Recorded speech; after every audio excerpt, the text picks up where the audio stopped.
पहला सवाल आप लोगों से आ जाता है कि अगर आज वेडनेसडे है देन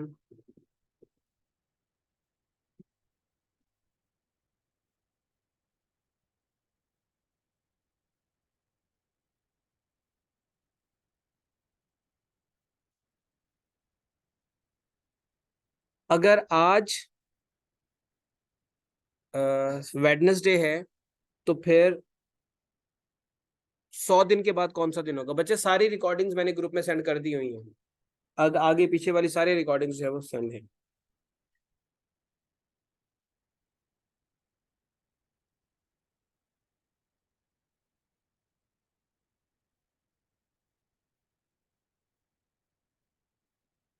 अगर आज जो है वो वेडनेसडे है तो आज से 100 दिन के बाद कौन सा दिन होगा?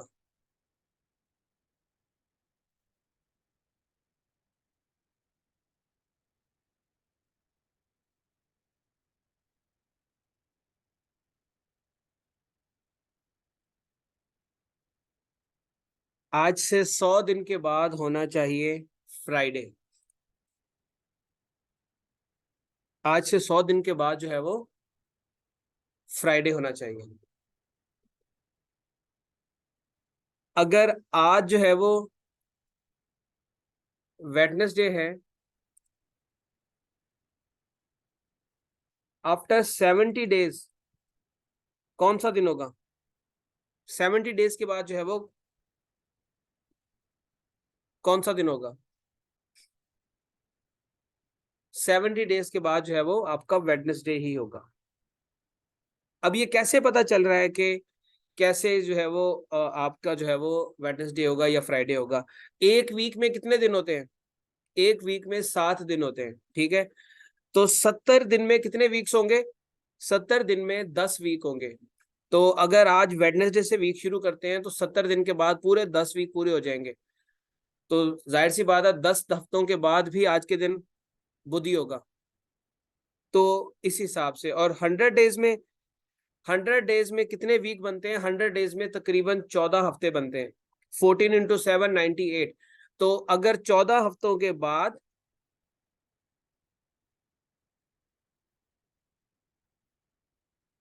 14 हफ्ते के बाद आप वेडनेसडे पे खड़े होंगे। बड़ी अजीब सी चीज है जो क्लियर नहीं हो रही बच्चे। एक हफ्ते में कितने दिन होते हैं? एक हफ्ते में बच्चे कितने दिन होते हैं? 7 दिन होते हैं ना। तो अगर आज वेडनेसडे है तो एक हफ्ते के बाद भी वेडनेसडे होगा, ठीक है। एक हफ्ते के बाद वेडनेसडे होगा। अगर आज वेडनेसडे है, 10 हफ्तों में कितने दिन होंगे? 10 हफ्तों में 70 दिन होंगे। तो 10 हफ्तों के बाद दिन कौन सा होगा? 10 हफ्ते के बाद भी वेडनेसडे ही दिन होगा। इसी तरह 100 को अगर देखें, 100 दिन के अंदर कितने हफ्ते बनते हैं? 100 दिन के अंदर तकरीबन 14 हफ्ते बनते हैं। 14 हफ्तों के बाद 98 डेज होंगे। इसका मतलब है 2 दिन हमारे बच जाएंगे, वो हफ्तों में काउंट नहीं होंगे। तो 98 डेज के बाद भी आपका वेडनेसडे ही होगा। तो फिर 99th डे पे आपका थर्सडे हो जाएगा और 100th डे पे आपका फ्राइडे हो जाएगा। अच्छा ये बताएं कि अगर आज वेडनेसडे है तो 21 डेज के बाद कौन सा दिन होगा?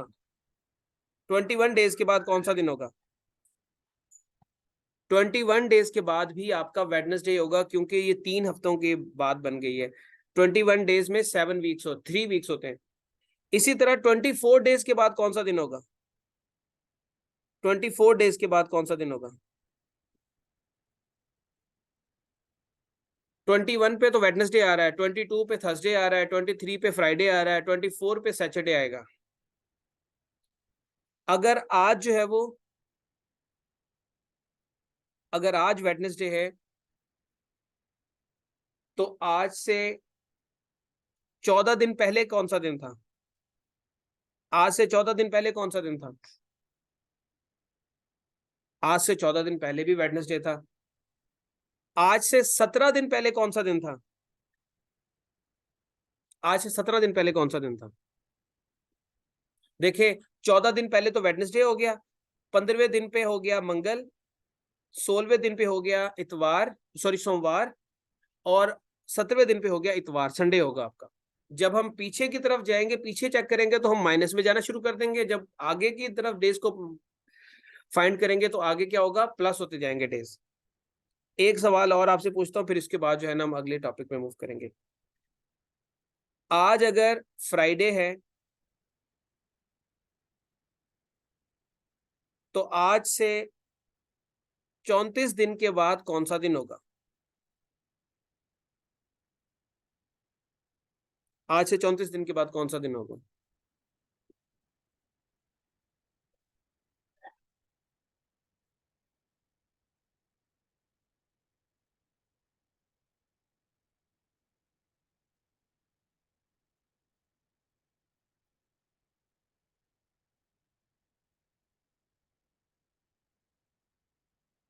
आपका होना चाहिए थर्सडे, क्योंकि 28 पे तो आपके 4 वीक पूरे हो जाएंगे, और अगर हम 5 वीक के हिसाब से रखते हैं तो 35 डेज पे होने चाहिए फ्राइडे, क्योंकि 35 में 5 हफ्ते आते हैं। 35 में 5 हफ्ते आते हैं तो हमने एक दिन पीछे जाना है, तो एक दिन पीछे आपका क्या होगा, 34th। तो अगर 5 हफ्तों के बाद जो है वो फ्राइडे आ रहा है तो 34th डे पे आपका थर्सडे आएगा। अब समझ आ गया बच्चे कि किस तरीके से आपने दिन निकालने।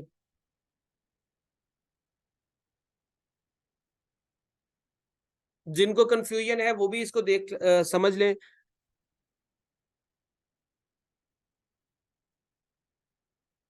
अगर आज संडे है, अगर आज संडे है तो आज से 64 दिन पहले कौन सा दिन होगा? इससे आज से इससे 64 दिन पहले कौन सा दिन था?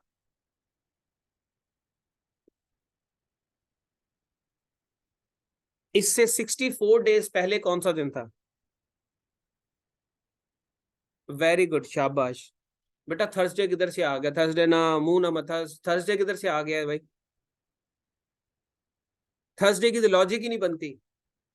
टेबल देखें, 7 का टेबल पढ़ें जरा, 7 के टेबल के अकॉर्डिंगली देखें। 9 वीक्स में बनते हैं 63 डेज, ठीक है? तो 63 डेज पहले भी संडे ही होगा, और 64 डेज पहले सैटरडे होगा, क्योंकि हम नेगेटिव में जा रहे हैं, पीछे की तरफ जा रहे हैं। तो जब हम पीछे की तरफ पता करते हैं तो जैसे जैसे डेज बढ़ेंगे, डेज की अमाउंट बढ़ेगी, तो हम पीछे की तरफ मूव करेंगे। जब हम आगे की तरफ जाएंगे तो फिर डेज को ऐड करेंगे। तो 64 दिन पहले जो है वो सैटरडे होगा। सिर्फ आपने 7 का टेबल जो है वो लगा के देख लेना। अगर मिसाल के तौर पे वो आपको कह दे कि 100 दिन पहले, तो आपने वीक निकालने के लिए इसको क्या करेंगे, 7 पे डिवाइड कर दें, तो क्या आएगा, 14 आंसर आएगा, और रिमाइंडर होगा 2। इसका मतलब ये है कि आपका 14 पूरे पूरे हफ्ते, और बाकी ये जो रिमाइंडर है ये आगे उतने दिन ऐड कर देने आपने, 1 दिन 2 दिन 3 दिन वो ऐड करते जाएंगे। ठीक है? तो आपने टेबल के हिसाब से, अगर वो आपको सिर्फ कह दे कि जी 63 डेज में क्या होगा, तो आपको पता है कि 7 पे डिवाइड करें तो सीधे सीधे 9 वीक्स आते हैं, सिर्फ 9 वीक्स आते हैं। तो 9 वीक्स का मतलब है कि अगर आज जो दिन है 9 हफ्ते के बाद भी वही दिन ही होगा। तो जिस जिसको समझ आ गई इस सवाल की, वो प्लीज रेज अपने हाथ ऊपर कर दें, ताकि फिर हम अगले आगे मूव करें।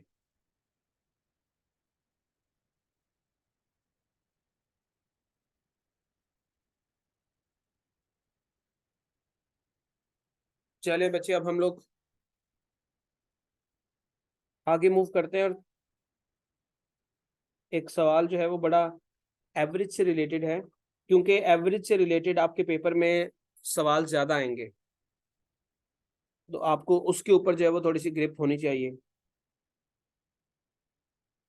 एक सवाल ये है कि बेटा, एक बैट्समैन है, उसने जो है वो अपनी 21st मैच में, यानी कि 21st इनिंग्स में स्कोर किया है 87, ठीक है? उसकी एवरेज पर मैच इंक्रीज हो गई है कितनी, 2। मतलब उसने 87 स्कोर किया अपनी 21वें इनिंग्स में, तो क्या होगा कि उसकी एवरेज जो है वो हर मैच के अंदर 2 स्कोर इंक्रीज कर गई है। अब 21वें मैच के बाद उसकी न्यू एवरेज क्या होगी?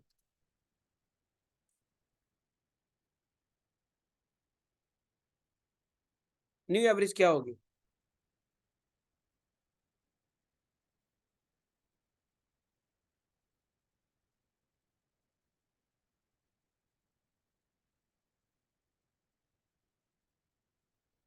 एनीवन इसका सॉल्व करके आंसर बताने की कोशिश करेंगे, न्यू एवरेज क्या होगी? 21वें मैच में उसने 87 स्कोर किया है, और उसकी इस स्कोर करने के बाद हर मैच में इनिंग एवरेज जो है वो 2 स्कोर इंक्रीज कर गई है। तो उसकी 21 मैचों के बाद फिर न्यू एवरेज क्या होगी?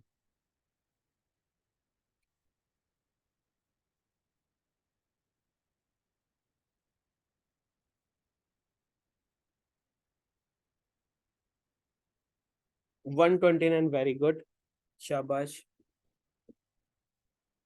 वेरी गुड, शाबाश, ठीक है, 129। आगे बाकी बच्चे भी बताएं।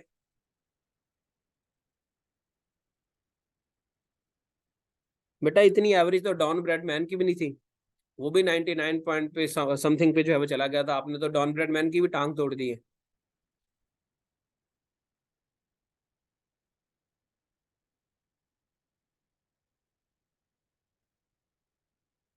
Excellent excellent, 179। मलिहा तरीन बेटा, ऐसे नहीं करना। 89, बेटा 87 तो उसने स्कोर किया, एवरेज उसकी 89 पे कैसे पहुंच गई? अच्छा, आप 87 में +2 कर रहे हैं, सही हो गया। अब इस सवाल को सॉल्व कर ले, क्योंकि मुझे आइडिया हो रहा है कि मेजोरिटी जो है वो नेड़े तेड़े भी नहीं जा रही इस सवाल के आंसर के। बच्चे एक बात देखें, यहाँ पे हम लोग इसको सॉल्व करने की कोशिश करते हैं, एक तरीका लगाते हैं। देखें, उसके 21 मैच है, एक, पहले उसने 20 मैच खेले थे। 20 मैच के बाद जब उसने 21वां मैच खेला, 21वें मैच में उसने स्कोर किया था कितना? 87। उसके बाद ही सबकी जो एवरेज है वो +2 इंक्रीज हुई थी, ऐसे है ना? 21वें मैच के बाद ही उसकी एवरेज जो है वो पर मैच +2 इंक्रीज हुई है। तो इसका मतलब ये है कि अगर हर मैच में पर मैच उसकी 2 इंक्रीज हुई है, तो अगर 21 मल्टीप्लाइड बाय 2 करें तो टोटल इंक्रीमेंट कितना आया है? 42 का। टोटल इंक्रीमेंट कितना आ गया? 42 का इंक्रीमेंट आया ना। अगर पर मैच उसकी 2 स्कोर इंक्रीज हुई है एवरेज, तो 21 मैचों में उसकी जो है वो 42 जो है वो इंक्रीज हुई है। अब हमने ये चेक करना है कि 21वें मैच से पहले उसकी एवरेज क्या थी। सॉरी, आफ्टर नहीं, बिफोर करना था, मैंने गलती से कर दिया।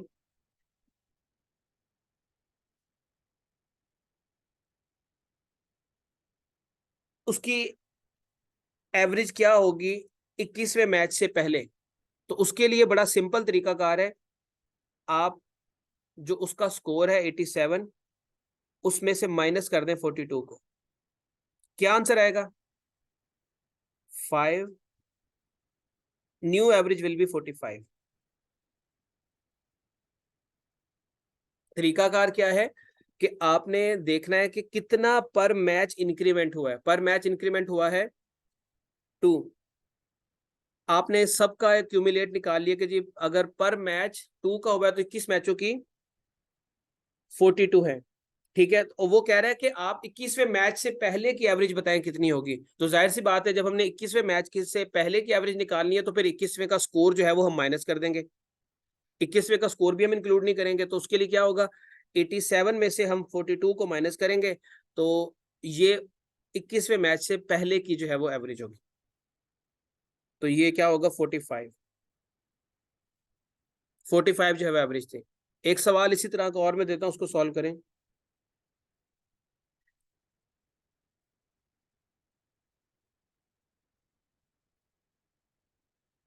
एक सवाल ये है, मैं आफ्टर वाला भी करवाता हूँ, आफ्टर वाला भी कराता हूँ, सब्र करते, पहले बिफोर वाला समझ लें। एक बैट्समैन है, उसने 17th इनिंग्स में क्या किया है, स्कोर किया है 98। 98 जो है वो, बेटा जिन लोगों के कैमरास ऑफ हैं तो आप माशाल्लाह सब ही बहुत प्यारे और बहुत खूबसूरत हैं, लेकिन अभी जो है वो हमारा काम खराब होता है अगर आप ऐसे स्क्रीन पे आएंगे, बच्चे पढ़ रहे हैं उनको नजर नहीं आता। आप अपने कैमरास ऑफ कर लें, हम आपको बाद में देखेंगे, अभी पहले ये करते हैं। 17th इनिंग्स में जो है वो 98 स्कोर किया है और उसकी एवरेज पर मैच इंक्रीज हो गई है कितनी, अगर वो पर मैच ना भी कहे तो भी आपने पर मैच ही कंसीडर करना है, तो कितनी हुई है 2.5। अब उसकी ये बताएं कि 17वें मैच से पहले उसकी एवरेज क्या थी। सेम वही वाला तरीकाकार आपने अपनाना है, बताएं क्या इसका आंसर आएगा। 17वें मैच से पहले उसकी एवरेज क्या होगी, अगर वो पर मैच का वर्ड यूज कर ले तो भी इसका मतलब वही है, और अगर नहीं भी यूज करता और सिंपली कहता है कि एवरेज इंक्रीज हुई है 2.5, उसका मतलब भी पर मैच ही होगा।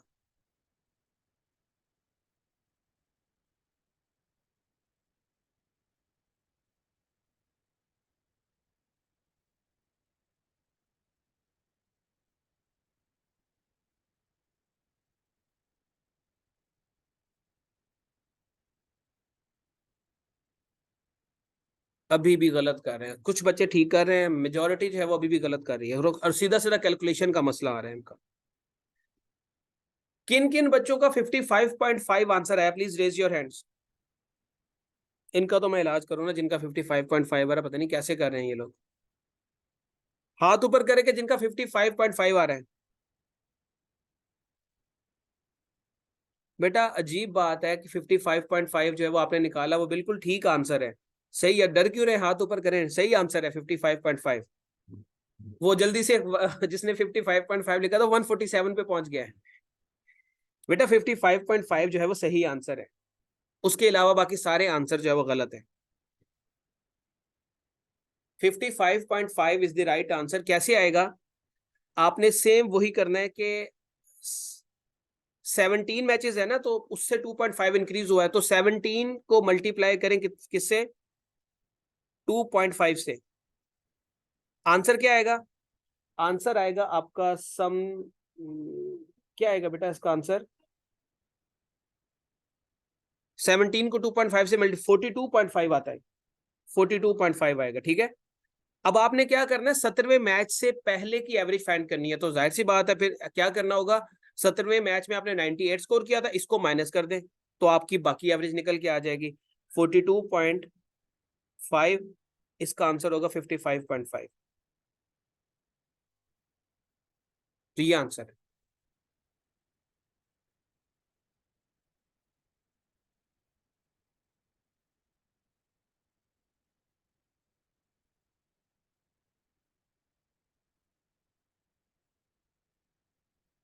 ये क्लियर है बच्चे इस बात का।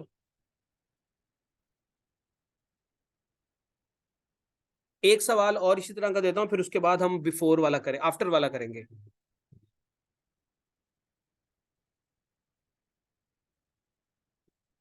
15th इनिंग्स में जो है वो स्कोर किया है 50। ये बाबर आजम है, इसका स्कोर नहीं हमने करने देना, इसकी एवरेज इंक्रीज होती है 3 पर मैच, तो what will be the average before 15th match, average क्या होगी 15वें मैच से पहले।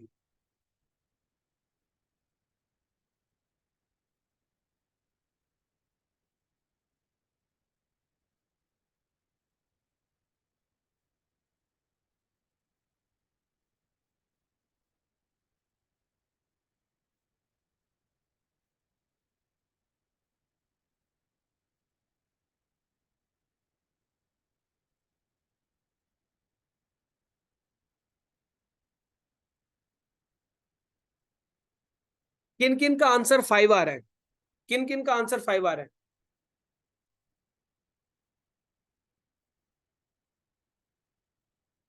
Right answer will be 5, 5 is the right answer, ठीक है। तो बच्चे अगर ये वाली चीज समझ आ गई तो प्लीज रेज योर हैंड, फिर उसके बाद हम आफ्टर वाले पे मूव करते हैं।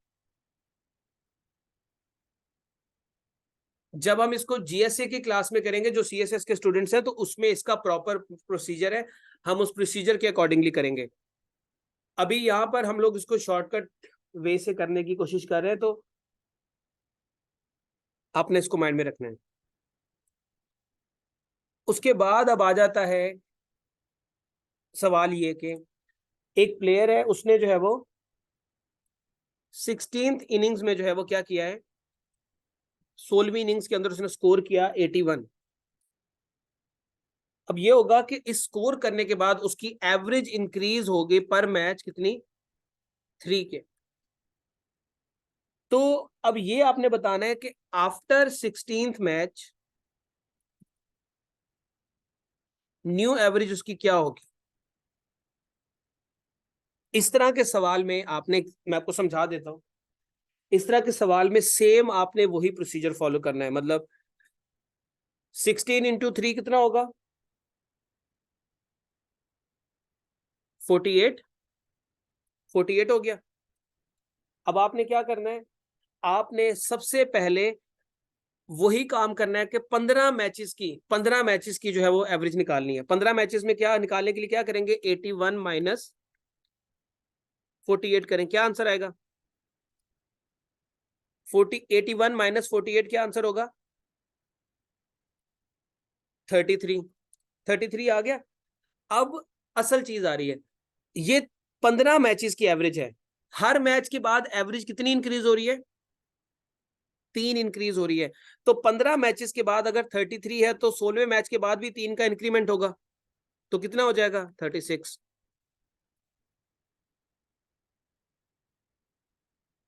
ये बात समझ आ गई। आपने करना यहां पर भी वही है कि आपने एक मैच पीछे की एवरेज जो है वो निकाल लेनी है, उसके बाद फिर जितना इंक्रीमेंट हुआ वो उसमें ऐड ऐड कर दें।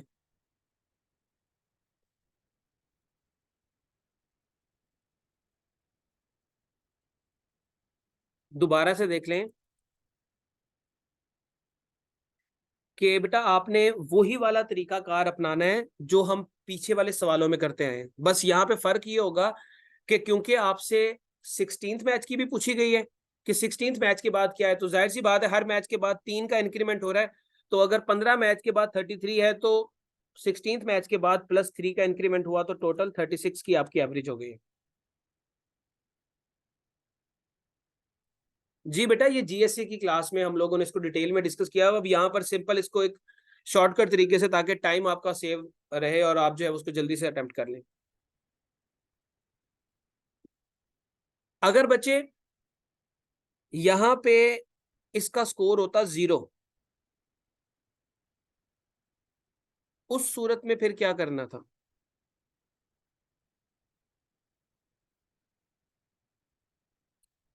जी बच्चे, नया बैच ही हमारा स्टार्ट हुआ है और उसकी क्लासेस अभी एक ही हुई है, और दोबारा से रिज्यूम 19 तारीख से दोबारा रिज्यूम करेंगे, क्योंकि बीच में एमपीटी आ गया तो रोकनी पड़ गई क्लासेस हमें।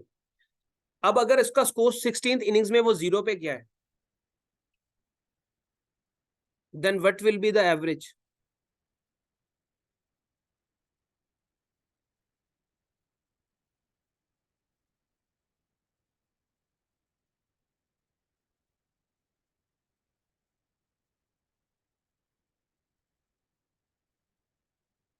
जब बच्चे एक बात सुने, अगर सवाल को समझ लें, ये सवाल ही गलत है।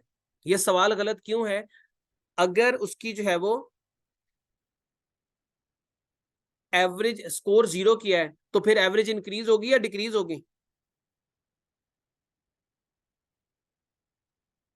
एवरेज डिक्रीज होगी।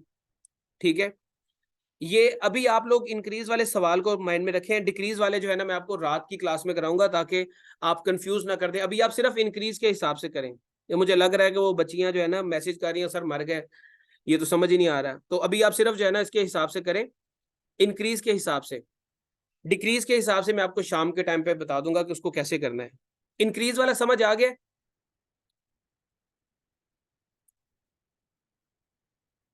एक सवाल मैं आपको देता हूं, इसको आपने अटेम्प्ट करना है कि एक स्टूडेंट है, एक सॉरी एक क्रिकेटर है, उसने जो है वो 22 इनिंग्स के अंदर जो है वो उसने क्या किया है, उसने स्कोर किया है बेटा 100। और उसकी एवरेज जो इंक्रीज हुई है वो है 2। अब ये बताएं कि 22nd इनिंग्स के बाद उसकी न्यू एवरेज क्या होगी।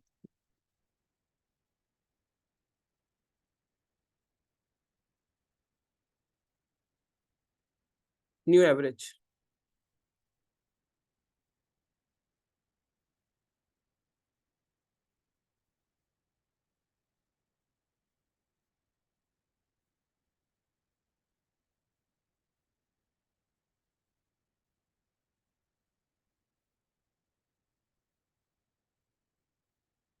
वेरी गुड, शाबाश।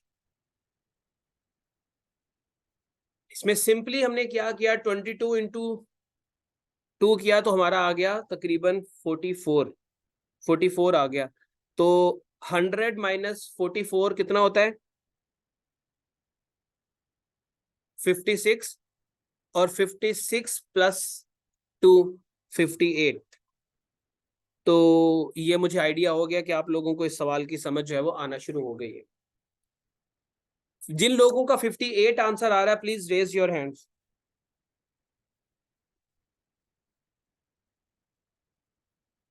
बाकी लोगों को पता चल जाना चाहिए कि मेजॉरिटी जो है वो 58 के साथ जा रही है, तो वही राइट आंसर है। बाकी सारे आंसर जो है वो गलत है। बेटा 56 तो आएगा 21st इनिंग्स के बाद, आपने दो ऐड भी तो करना है ना, 52 22nd का भी। ये तो जो 56 आएगा, अब गौर करें दोबारा।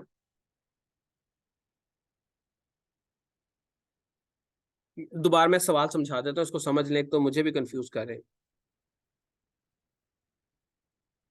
बेटा एवरेज से रिलेटेड हम ये कोई मेरे ख्याल में तीसरा कि हम लोग तीन किस्म के सवाल कर चुके हैं ना। एक जिसमें गलत एवरेज ऐड हो जाए तो उसको करेक्ट कैसे करना है, दूसरा सिंपल एवरेज, तीसरा जो है वो ये हम क्रिकेट के हिसाब से जो है वो स्कोर, एवरेज स्कोर के हिसाब से देख रहे हैं। इसमें बेटा ये होगा कि सबसे पहले तो आपने 22 × 2 कर देना, तो ये होगा 44। तो आपने 21st इनिंग्स तक एवरेज पहले निकाल लेनी है, तो वो क्या होगा, 100 - 44, ये कितना हो जाएगा, 56। ये 21st इनिंग्स तक है। तो 22nd इनिंग्स तक निकालने के लिए हर इनिंग्स के बाद 2 का एवरेज इंक्रीमेंट हुआ है, तो 56 + 2 आपका 58 हो जाएगा।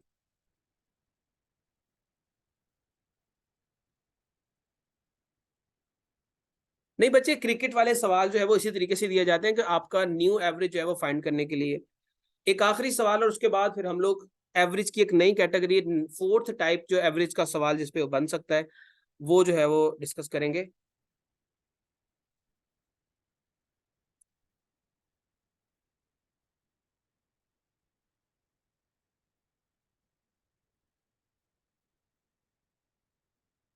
आप 10th इनिंग्स में एक बैट्समैन जो है वो 42 स्कोर करता है और उसकी एवरेज जो है वो इंक्रीज हो जाती है 1.5 पर मैच। तो आफ्टर 10 इनिंग्स उसकी न्यू एवरेज बेटा बता दें क्या होगी।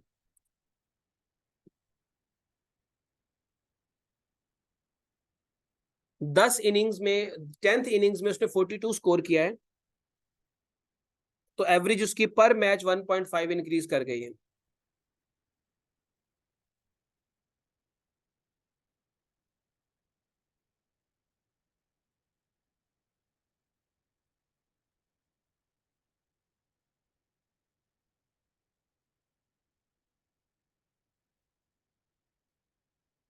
बेटा 109.5 कैसे हो सकता है? उसने 42 स्कोर किया, 420 नहीं कर दिया।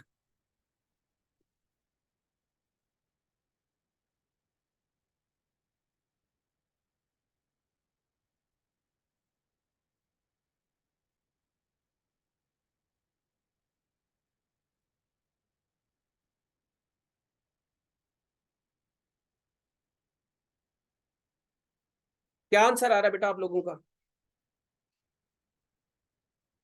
28.5 सीमिंगली जो है वो लॉजिकल आंसर लग रहा है, रेदर देन 55.4 निकाल के बैठा है कोई, कोई 109 निकाल के बैठा हुआ है। जिन लोगों का 28.5 आ रहा है प्लीज रेज योर हैंड्स।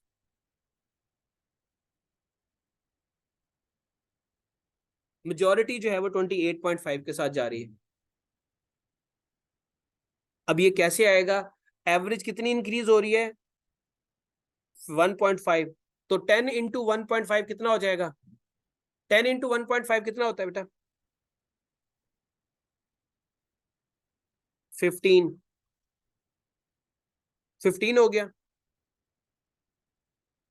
10 ठीक है 15। अब 42 माइनस 15 करें, क्या आंसर आएगा 27। ये आ गया आपका 9 इनिंग्स तक का स्कोर, 9 इनिंग्स तक की एवरेज। अब 10वीं इनिंग्स के निकालने तो इसमें प्लस 1.5 करना पड़ेगा, तो क्या हो जाएगा आपका 28.5, 28.5 आपका आंसर आ जाएगा।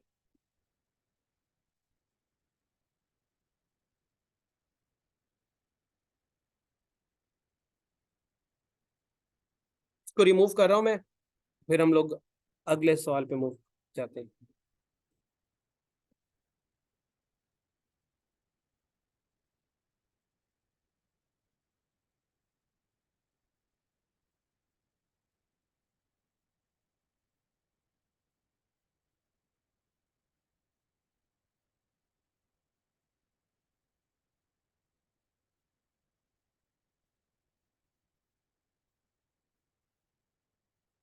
सवाल बच्चे ये है, एक क्लास में 25 स्टूडेंट्स हैं, 25 स्टूडेंट्स, उनकी उनका जो एवरेज वेट है वो है 50 kg। एवरेज वेट कितना हो गया 50 kg। अब क्या हुआ कि इसमें टीचर भी एक आ गया, टीचर के आने के बाद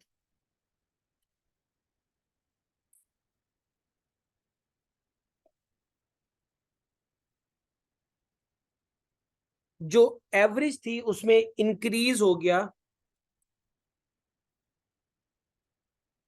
1, एवरेज कितनी इंक्रीज हो गई 1 के। तो अब आपने बताना है कि टीचर का कितना वेट था जिससे जो है वो ये एवरेज जो है वो 1 में इंक्रीज हुई, या एवरेज में 1 का इंक्रीज हुआ। इस तरह के सवाल को हम लोग बेसिक जो फार्मूला है उसी के हिसाब से करेंगे। एवरेज पहले हम लोग इस पार्ट को सॉल्व करेंगे, उसके बाद इस पार्ट को सॉल्व करेंगे। तो यहां पे क्या होगा, सबसे पहले एवरेज का फार्मूला क्या है, average is equal to sum of all numbers divided by total numbers. अब एवरेज हमें पता है कि एवरेज कितनी है 50, सम ऑफ ऑल नंबर्स हमें पता नहीं है, टोटल नंबर ऑफ स्टूडेंट्स कितने हैं 25। तो सम ऑफ ऑल नंबर्स निकालने के लिए क्या करेंगे 50 इंटू 25 करेंगे तो क्या आंसर आएगा 1250। ये हमारी क्वेश्चन 1 आ गई है। अब दूसरे पार्ट की तरफ मूव करते हैं। After including teacher average increased by 1, teacher के ऐड करने के बाद एवरेज जो है वो इंक्रीज कर गई 1 के। तो हमें पता होना चाहिए कि अगर एवरेज पहले 50 थी तो अब इंक्रीज होने के बाद कितनी हो जाएगी, अगर 1 इंक्रीज हुआ है तो वो हो जाएगी 51, एवरेज 51 हो जाएगी ना। सम ऑफ ऑल नंबर्स अभी भी हमें नहीं पता। अब टोटल नंबर ऑफ स्टूडेंट्स कितने हो गए हैं, total number of total members कितने हो गए, पहले 25 थे, टीचर को मिलाया तो 26 हो गए। अब क्या होगा, sum of all numbers is equal to 51 multiplied by 26, क्या आंसर आएगा इसका 1326। ये आपकी हो गई इक्वेशन 2। अब हम क्या करेंगे,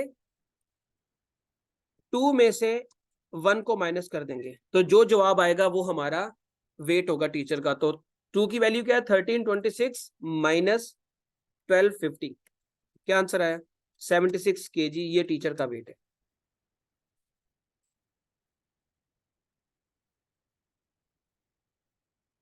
seventy six KG is the weight of teacher. तो आपने इस तरह के सवाल को 2 पार्ट्स में डिवाइड करना है। एक आपने ये देखना है कि पहला पार्ट जिसमें आपको डाटा दिया गया है, और फिर दूसरा पार्ट जिसमें जिसके हिसाब से आपने या जिसमें से चीज निकालनी है, यानी कि टीचर का वेट निकालना है, तो फिर उसको सॉल्व करना, फिर दोनों के आंसर को माइनस कर देना, बड़ी में से छोटी को माइनस कर देना, तो जो आंसर आएगा वो टीचर का वेट होगा, या किसी भी चीज का जो हम ऐड करते हैं।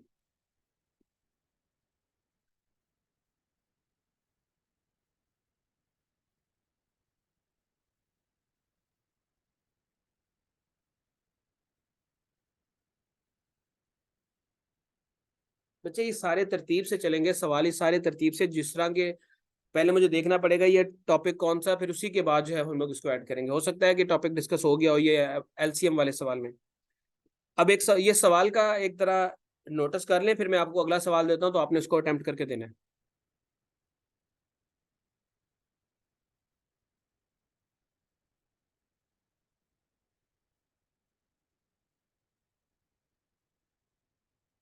और ये अलजबरा का सवाल है, मुझे समझ आ गया अलजबरा का सवाल है। चले मैं इसको मिटाने लगा हूं और अब आप लोग नेक्स्ट क्वेश्चन का आंसर देंगे।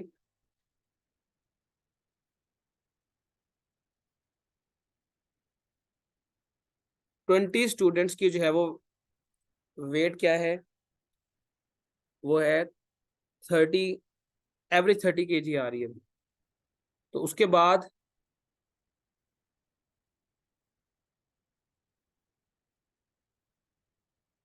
दो स्टूडेंट्स और ऐड कर दिए और एवरेज इंक्रीज हो गई है 2 के। तो अब नई एवरेज क्या होगी?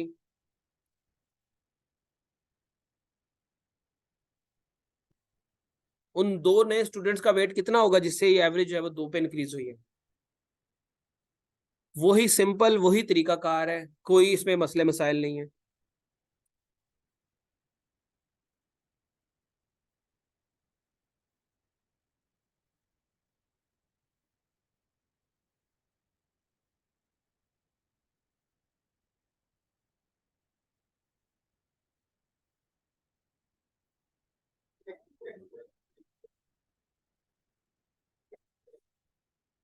उन दो स्टूडेंट्स का कलेक्टिव वेट कितना आ रहा है?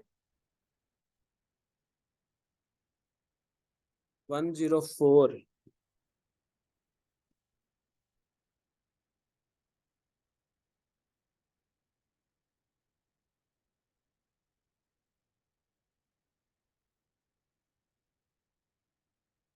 जी बेटा, इसका डिक्रीज वाले का सवाल मैं शाम की क्लास में कराऊंगा, अभी आप सिर्फ इंक्रीज वाले के हिसाब से करें। जिस तरह एवरेज बैट्समैन की डिक्रीज होने पे क्या होगा, इसी तरह यहाँ पर भी डिक्रीज एवरेज होगी। अगर कोई स्टूडेंट निकल जाता है तो फिर क्या एवरेज होगी, उसको हम रात की क्लास में करेंगे। होगा वो भी इसी तरीके से ही, लेकिन वो समझाना पड़ेगा थोड़ा सा।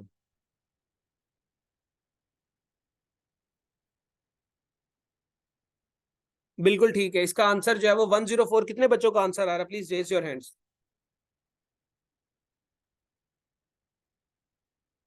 पहले आप इनकी एवरेज निकाल लें, सम ऑफ ऑल नंबर्स। तो सम ऑफ ऑल नंबर्स इसका आएगा तकरीबन 600। नीचे वाले का कितना आएगा? 32 × 704। जो दूसरे वाले है उसका आएगा 704। 704 माइनस 600, तो ये आपका जो है वो 104 आ जाएगा, दो बच्चों का वेट।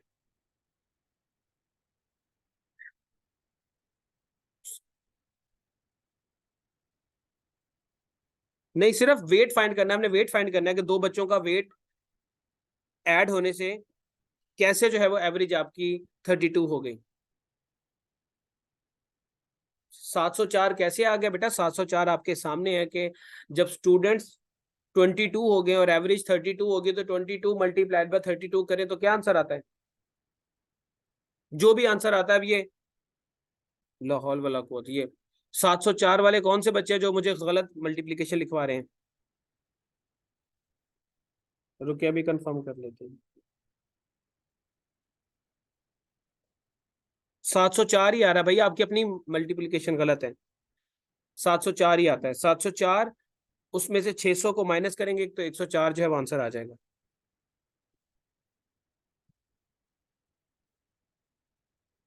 इस सवाल की समझ आ गई बच्चे आप लोगों को? आपको ज्यादा से ज्यादा एमपीटी के लेवल पे इसी तरह का सवाल जिसमें छोटी मोटी माइनर सी चेंजेस और आपको प्रोसीजर का पता होना चाहिए, तो आप जो है उसको अटेम्प्ट कर लेंगे।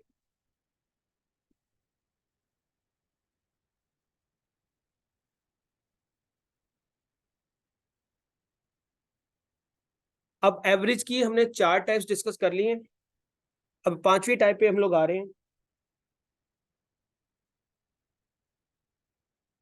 और वो टाइप जो है वो थोड़ी सी कॉम्प्लिकेटेड है।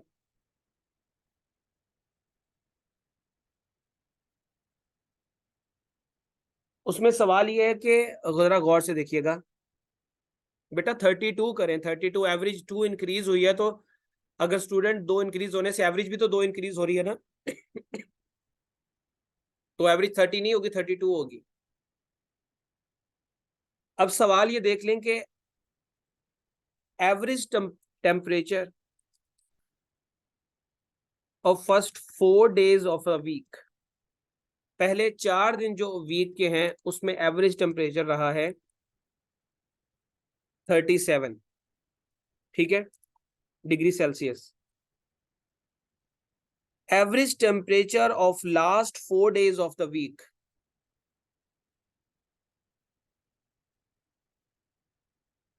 Last 4 days of the week,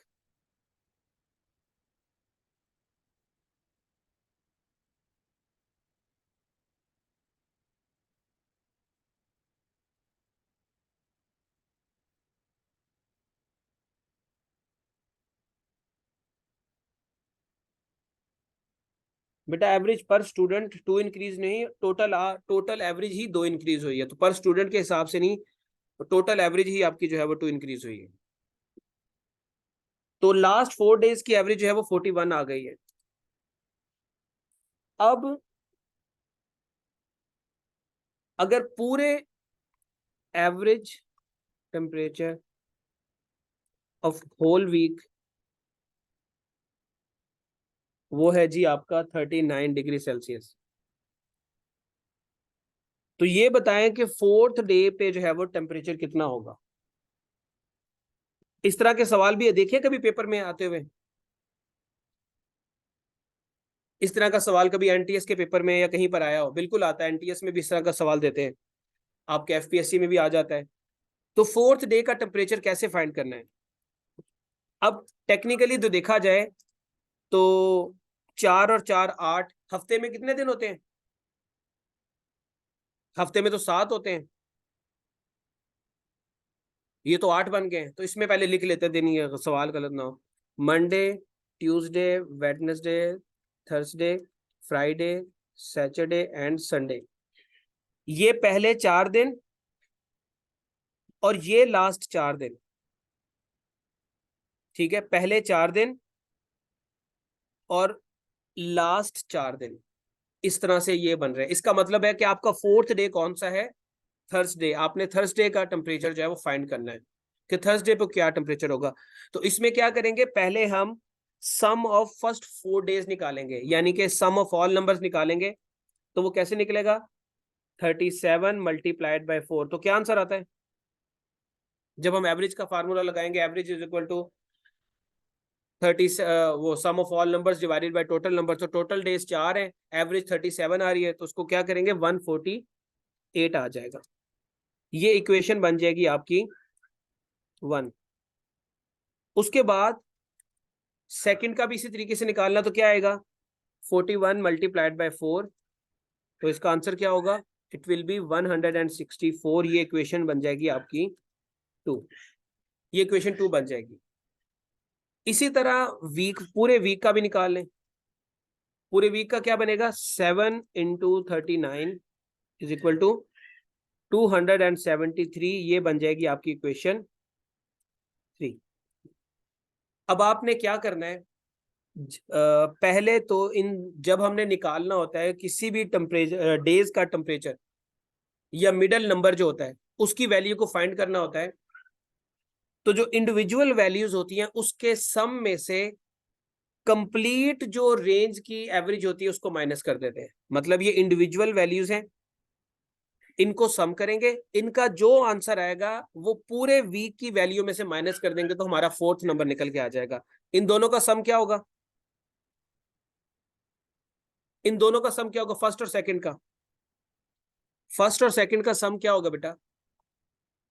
312। इसमें से माइनस करना है पूरे वीक का जो सम है, -273। तो क्या आंसर आ रहा है?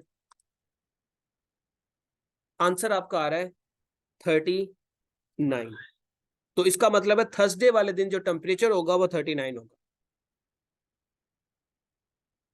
दोबारा सुन ले, अगर आपको इस तरीके से सवाल दिया जाए कि एक सीरीज दे दी जाए और कहा जाए कि पहले 6 नंबरों का इतना है, आखिरी 6 नंबरों का इतना है, या पहले 8 नंबरों का इतना है, आखिरी 4 नंबरों का इतना है, तो आपने सिंपली जो इंडिविजुअल है उनका सम लेना है और जो टोटल की एवरेज होगी उसमें से माइनस कर देना इसको। एक सवाल इसी तरह का और देता हूं, आप लोग उसे खुद से अटेम्प्ट करेंगे तो ही आपको समझ आएगी। वीक के जो फर्स्ट 4 डेज हैं उसकी एवरेज है 41, लास्ट 4 डेज की एवरेज है 43, वीक की एवरेज है 44। अब बताएं कि जो 4th डे है उसका टेम्परेचर कितना होगा?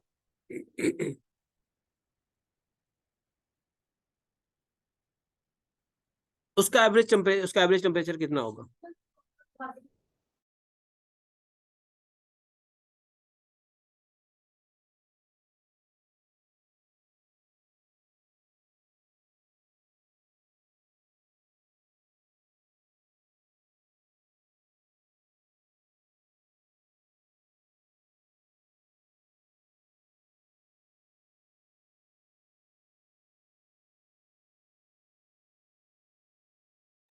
बेटा 4th day of the week, 4th day of the week जो है इसका फाइंड करें।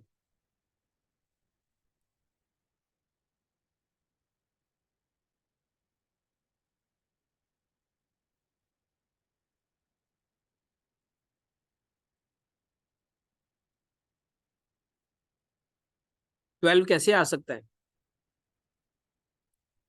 बेटा ये सॉल्व कर, जरा समझ लें सवाल को। फर्स्ट 4 डेज की एवरेज क्या निकलेगी? इसका सम क्या होगा? 41 मल्टीप्लाइड बाय 4, क्या आंसर आएगा इसका? 41, 164। इसका क्या आंसर आएगा? 172। और इसका क्या आएगा?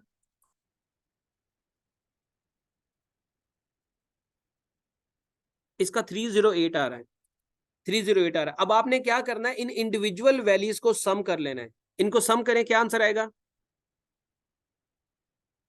आएगा 336। इस 336 में से 308 को माइनस कर देना है, तो जो आपका आंसर आएगा वो आपकी जो है वो टेम्परेचर होगा 4th डे का। तो 28 the temperature of 4th day.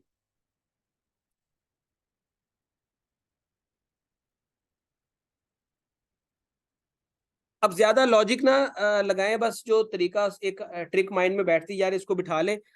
GSC की क्लास होगी ना तो उसमें हम इसको प्रॉपर, पहले इसकी थ्योरी में समझा दूंगा कि ये एक्चुअली इसमें पंगा क्या है, और उस पंगे के बाद फिर हम लोग इसको जो है वो मैथमेटिकल तरीके से सॉल्व कर लेंगे। तो अभी आप लोग सिर्फ इसको जान छुड़वाने के लिए कि एमपीटी के पेपर में इसके जान छूटे तो उस हिसाब से कर लें। अब आपसे सवाल आ जाता है कुछ यूं, सवाल ये है, average of 15 numbers is, 15 numbers की। बेटा जो आपने जब सीएसएस के मेन एग्जाम में आपने बैठना होता है तो वहां पर ट्रिक से सवाल नहीं सॉल्व करते, वहां पर आपको प्रोसीजर से सॉल्व करने होते हैं। उनकी एवरेज है 7, एवरेज ऑफ 15 नंबर इज 7। अब 15 नंबर लिख लेते हैं, 1 2 3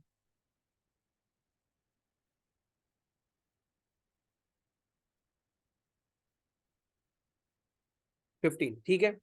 अब वो कहता है कि जो पहले 8 नंबर हैं, ये जो पहले 8 नंबर हैं, फर्स्ट 8, इनकी एवरेज वो कहता है 6.5। इनकी एवरेज है 6.5।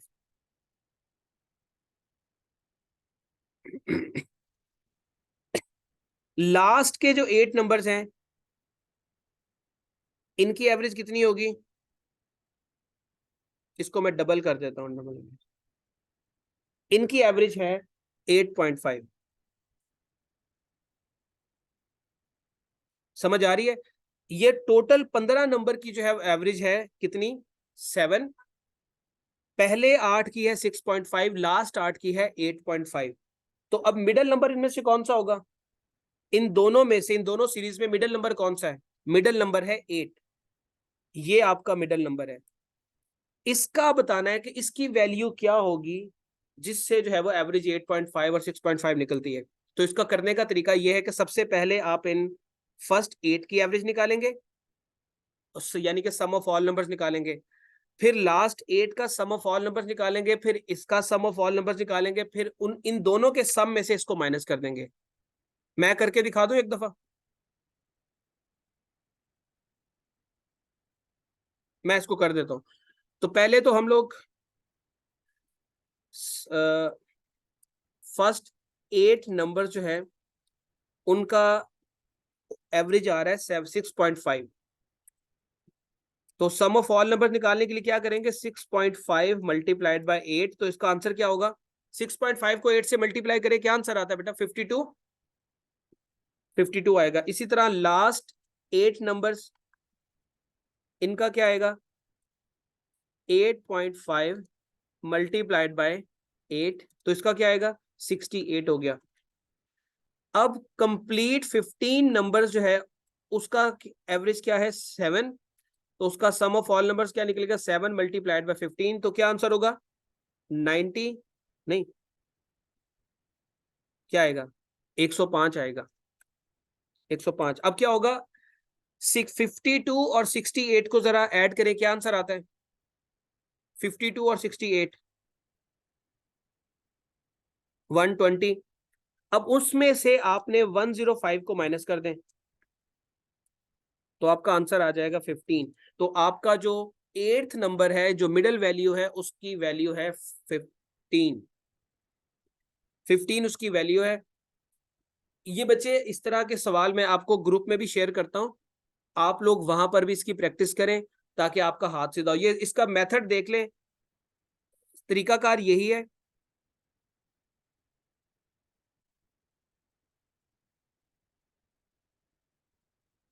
सेम बिल्कुल लास्ट के सवाल की तरीके का है बेटा। इसमें ये होता है, इस तरह के सवाल को सॉल्व करने के लिए, जब वो आपको कह दे कि मिडिल वैल्यू जो है वो, मिडिल वैल्यू के लिए जो है वो मिडिल वैल्यू फाइंड करें किसी भी डाटा की, तो उसमें ये होता है कि पहले आप एवरेज आपको दे दी होगी, पहले कुछ नंबर दे दिए होंगे और उसके आखिरी कुछ नंबर दे दिए होंगे। तो आपने इंडिविजुअली पहले इसकी एवरेज निकालनी है, फिर इंडिविजुअली इसकी एवरेज निकालनी है, इन दोनों का जो आंसर होगा उनको एडअप कर देना है, तो वो बनेगा 120 बनेगा। फिर इसका सम ऑफ ऑल नंबर्स भी आपने निकाल लेना है, तो वो होगा 105। तो इन दोनों के सम में से आपने इसके सम ऑफ ऑल नंबर्स को माइनस कर देना है, तो आपका जो है वो आंसर आ जाएगा। इसको यहीं पे रोकते हैं। मुझे लगता है काफी सारे बच्चे जो है वो कंफ्यूज हो गए, तो परेशान होने की जरूरत नहीं है। अभी मैं भी इधर हूँ, आप लोग भी इधर हैं, टाइम भी है, तो हम लोग इन सवालों को जो है वो काबू में कर लेंगे, ठीक है। अभी ग्रुप में थोड़ी देर में एक्टिविटी स्टार्ट होगी, तो आप सब लोग उसमें पार्टिसिपेट करिएगा। वहां पर इसी तरह के सवाल मैं पुट करूंगा, तो आप लोगों ने कोशिश करनी है कि इसको सही आंसर लगाएं, ताकि आपका एक दफा हाथ सीधा हो जाए, और उसके बाद फिर इंशाल्लाह कुछ ना कुछ हो ही जाएगा। अच्छा, मैं एक्सपेक्ट कर रहा था कि ये आप लोग पहले आपने कहीं ना कहीं जीएसए में किए होंगे सवाल ये वाले। चले बच्चे, अब आप लोग उसका स्क्रीनशॉट लेना चाहे तो ले लें। हाँ जी, एमपीटी का टेस्ट बच्चे आज हाँ याद रख लें, अच्छा कि आपने मुझे याद करा दिया। एमपीटी का स्क्रीनिंग टेस्ट रात 10 बजे होगा, तो आप सब लोगों ने रेडी रहना है। रात 10 बजे जो है वो,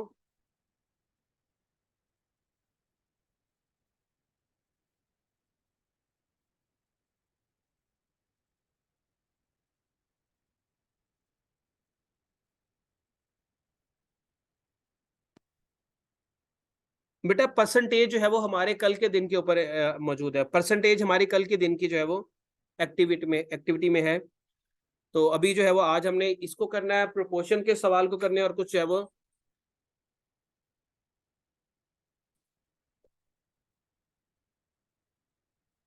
चले बच्चे अब आप लोग अपना काम शाम करें, फिर उसके बाद मिलते हैं।